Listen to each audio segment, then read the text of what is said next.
Now the kneeling position is what we call an intermediate position because it is somewhere between prone and standing on your hind two legs, okay? It is easy to get into. It's a two-step process, and I'm going to use my air shotgun in my air ready position to show you. So you're going to start by facing your target. That post right there is my target. And all I'm going to do is take a step with my support foot. A nice normal walking stride step with my support side foot. And I'm going to put that support side foot in front of my strong side foot. So the support side foot goes in front of the firing side foot. Nice normal stride, okay? Now, at the same time, I'm going to take that firing side foot and I'm going to pivot it so that it points to the firing side, okay? So it's going to look something like this. Your feet will form a T or an L shape, yeah? Good so far? Okay, all of that is step one, but it's actually quite simple, step one. All right, on step two, all I'm going to do is drop down onto my heel. And now I'm in position. It's as easy as that, okay? Now there are a couple of things that I want you to look at from the different directions I'll show you. Number one, looking at me from the front, what you should see is that my bones, the leg bone, lower leg bones, and the arm bones are pretty much vertical. Because what I'm trying to do here is take advantage of my bone structure to provide support and stabilize me. I'm trying to use as little muscle tension as possible because what happens when muscles fatigue?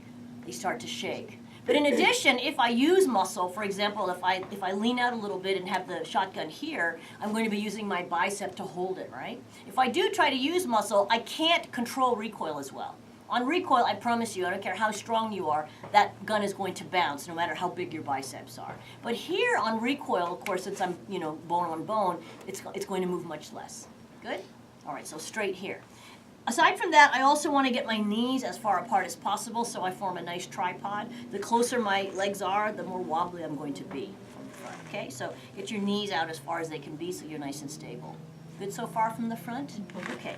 From the side, what you should see again is that my arm bones and my leg bones are more or less straight up and down. What we want to avoid is getting this foot too far out so that I'm now wobbly, okay? And we also want to avoid having it too far in so that I'm on the ball of my foot bouncing around. And that's why I kind of recommended a nice normal stride when you first place that support side foot.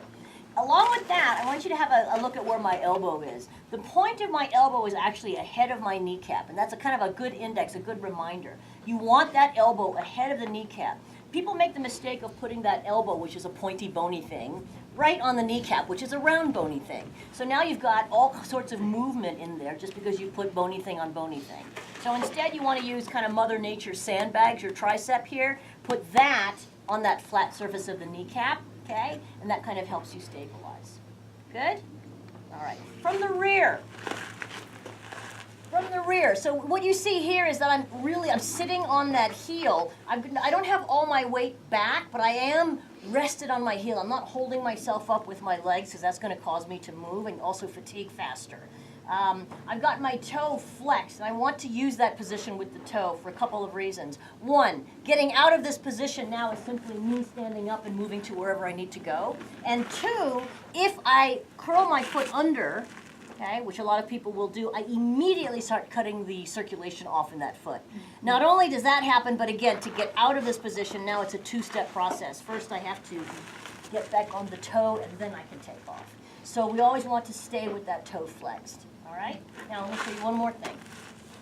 Back to that weight distribution. Whenever you're in an intermediate position and you're not standing on your hind two legs, you don't have the advantage of your legs for leverage and balance. Okay? So it's actually, in a way, kind of a compromise in that you, on recoil, are much more prone to roll back because you'd be surprised, but you tend to rely on your legs a lot to kind of stabilize that. So what we do in intermediate positions is make sure that our body weight is well forward.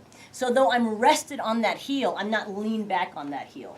And a mistake a lot of us make is that we're too upright in these rested intermediate positions. We think, oh, this is feeling pretty comfortable. I'm just going to kind of get up like this. And then on recoil, we tend to roll back, and we can't do much about it because our feet aren't under us. So another reason why that elbow forward is really going to help that body weight forward, as well as kind of flatten this platform right here.